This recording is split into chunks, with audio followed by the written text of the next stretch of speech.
Parte 8.1 Estudo da Bíblia, da série de estudos Mais do que Crentes, treinemos nossos jovens para serem discípulos. Não estou pregando visando os homens. Eu sou a tradutora, o autor é David Cloud. E primariamente faço esse vídeo estudo para meus filhos e filhas, netos e netas, e irmãs em Cristo. 8.1 Estudo da Bíblia. Não queremos que nossos jovens estudem a Bíblia apenas como um ritual religioso. Queremos que eles se deliciem na Bíblia. O estudo da Bíblia é a coisa mais interessante e emocionante da minha vida. E assim tem sido durante os 43 anos em que fui salvo. Fiquei emocionado com o estudo da Bíblia desde o primeiro dia em que fui salvo. E hoje estou mais feliz com isso do que nunca. A igreja precisa ensinar os jovens que a Bíblia é o livro mais fascinante e surpreendente do mundo. E eles devem procurar obter uma cosmovisão bíblica completa. Que benefícios há para o estudo da Bíblia? Primeiro, na Bíblia você vê a Deus. Esse é o primeiro propósito da Bíblia. Eu vejo em todas as páginas, em todos os versos.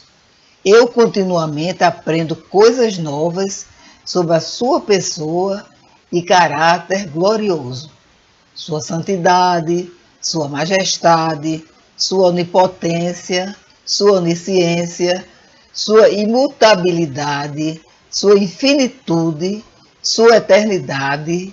Ele habita a eternidade. Sua veracidade, sua graça, sua paciência, sua gentileza, suas ternas misericórdias, sua mansidão e humildade de coração, sua amabilidade, sua bondade, sua paz. 2. Na Bíblia você vê a gloriosa salvação de Deus para os pecadores através da cruz de Cristo, que é o ato central da história humana. 3. Na Bíblia você também se vê e passa a se entender melhor e melhor.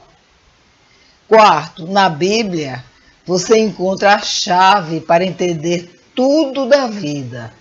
Na tua luz, vemos a luz. Salmo 36, 9. Ela dá a visão correta do mundo. Mostra como o mundo começou, de onde o homem vem, o que ele é, qual é o seu propósito, porque o mundo é, como o casamento se originou, porque homens e mulheres são diferentes, porque os homens são diferentes dos animais. A Bíblia é a chave para entender todas as disciplinas, como estudos sociais, história, economia, política, governo, psicologia, todos os aspectos da ciência, etc. 5. Na Bíblia você encontra a vontade de Deus. A Bíblia contém a mente de Cristo. 1 Coríntios 2,16 nos diz: pois quem conheceu a mente de o Senhor, o qual instruirá a ele? Nós, porém, a mente de o Cristo temos. 6. Na Bíblia, você vê o passado e entende a história da perspectiva de Deus. 7. Na Bíblia, você vê o futuro. Não há outro livro que revele o futuro. Todas as profecias fora da Bíblia são vagas e falsas. Por exemplo, as previsões astrológicas são geralmente vagas, como você vai encontrar alguém que será importante em sua vida. E se não forem vagas, geralmente estarão erradas.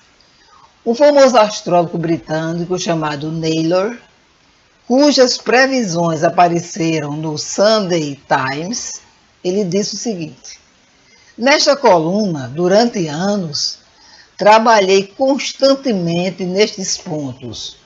O horóscopo de Hitler não é um horóscopo da guerra. Não haverá guerra. Isso em 27 de agosto de 1939. Edgar Cayce previu a chegada do Armagedon em 1999. Jeane Dixon previu que a Rússia venceria os Estados Unidos na disputa para enviar um homem à Lua, que a Terceira Guerra Mundial começaria em 1958 e que haveria uma cura para o câncer em 1967. O astrólogo real para o rei do Nepal, Birendra, não viu a sua morte em 2001. Em vez disso, o astrólogo viu um terremoto para a época, o que não ocorreu. Mas as profecias da Bíblia são claras e precisas, na maior parte. Eles contêm tipologia, mas a chave para a interpretação das profecias é dada na própria Escritura. Considere a primeira vinda de Cristo. Centenas de anos antes de Jesus nascer, sua vida foi escrita nas Escrituras. Seu berço de Belém foi nomeado em Miqueias 5:2. E tu, Belém Efrata, posto que pequena entre os milhares de Judá, todavia de ti me sairá o que governará em Israel, e cujas saídas são desde os tempos antigos, desde os dias da eternidade. Sua rejeição pela nação judaica foi predita em Isaías 53. Cada detalhe de sua morte foi predito, incluindo o espancamento, o escárnio, o ato de perfurar suas mãos e pés, sua experiência de morrer, as palavras que ele falou da cruz, Salmo 22, e seu sepultamento no túmulo de um homem rico, Isaías 53:9. E ele designou que a sua sepultura fosse posta juntamente com a dos ímpios, e com o rico na sua morte, ainda que nunca cometeu injustiça, nem houve engano na sua boca. A profecia bíblica é uma parte maravilhosa e importante da vida cristã, e uma parte importante do discipulado dos jovens. A profecia bíblica é interessante. Mesmo os crentes mornos gostam de estudar a profecia bíblica. A profecia bíblica fortalece a fé dos jovens de que a Bíblia é a palavra de Deus. É uma das grandes evidências da inspiração divina da Bíblia. A profecia bíblica permite que os jovens vejam o futuro e tenham uma visão de longo prazo da vida, em vez de uma visão de curto prazo.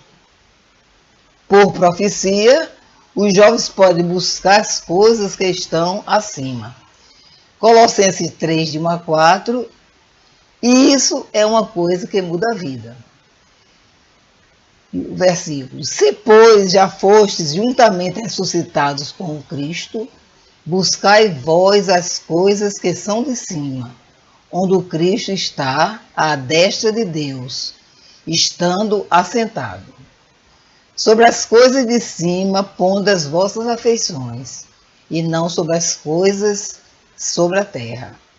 Porque já morrestes, e a vossa vida tem sido escondida da vista, juntamente com o Cristo, dentro de o Deus.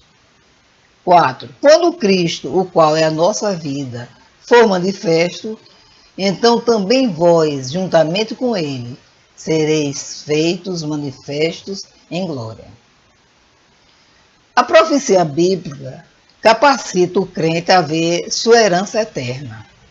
Paulo orou para que os santos entendessem a riqueza da glória da sua herança dentro dos santos. Isso em Efésios 1:18.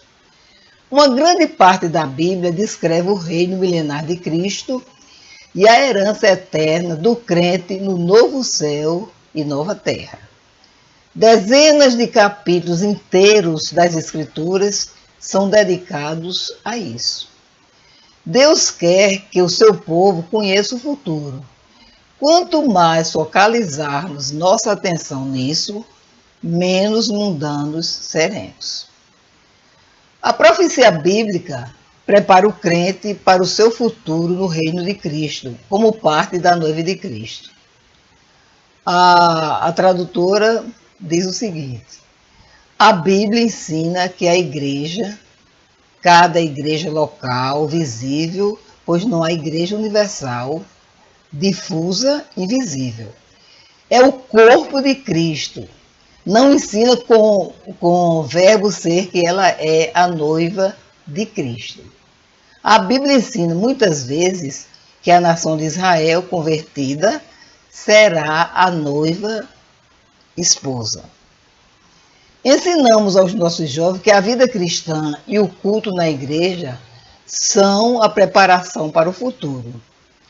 É realmente importante como vivemos e quais escolhas fazemos. Ao perseguir o crescimento cristão diligente, o crente se prepara para a sua entrada no reino de Cristo. 2 Pedro, deixa eu ver aqui, 2 Pedro 1, de 5 a 11. Diz o seguinte: e também por essa mesma razão, toda a vossa diligência, havendo vós trazido ao lado, abundantemente acrescentai à vossa fé a virtude, e à virtude abundantemente acrescenta o conhecimento. E ao conhecimento abundantemente acrescentai o autocontrole, moderação. E ao autocontrole e moderação abundantemente acrescentai a paciência.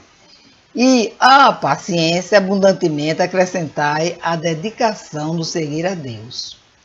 E à dedicação no seguir a Deus, abundantemente acrescentai o amor de irmãos. E ao amor de irmãos, abundantemente acrescentai o amor, caridade. Porque estas coisas em vós, havendo e abundando, não ociosos e não estéreis, elas vos fazem em direção ao pleno conhecimento de o nosso Senhor Jesus Cristo. Pois aqueles em quem não estão presentes estas coisas, cego é, não vendo longe, com esquecimento, havendo-se esquecido da purificação dos seus antigos pecados. Em razão disto, cada vez muito mais, ó irmãos, sede diligentes para absolutamente confiáveis e com garantias, o vosso chamamento e eleição está fazendo em vós mesmos, porque isto estando fazendo, que de modo nenhum caiais jamais, porque assim amplamente vos será concedida a entrada para o eterno reinar de o nosso Senhor e Salvador, Jesus, o Cristo. Por ser rico em boas obras, o crente estabelece tesouros contra o tempo futuro. 1 Timóteo 6, do 17 ao 19, diz o seguinte: aos ricos neste presente mundo ordena não serem altivos, nem terem posto a esperança na incerteza da riqueza, mas em o Deus, aquele que está vivendo, aquele que nos está dando abundantemente todas as coisas para pleno uso com gozo. Fazer o bem, ser ricos em boas obras, serem desejosos, generosos em dadivar, desejosos para repartir, entesourando para si mesmos um bom fundamento para o tempo que está vindo, a fim de que tomem posse da vida eterna. Então, pelo serviço fiel e obediência a Cristo, o crente ganha o privilégio de governar com ele.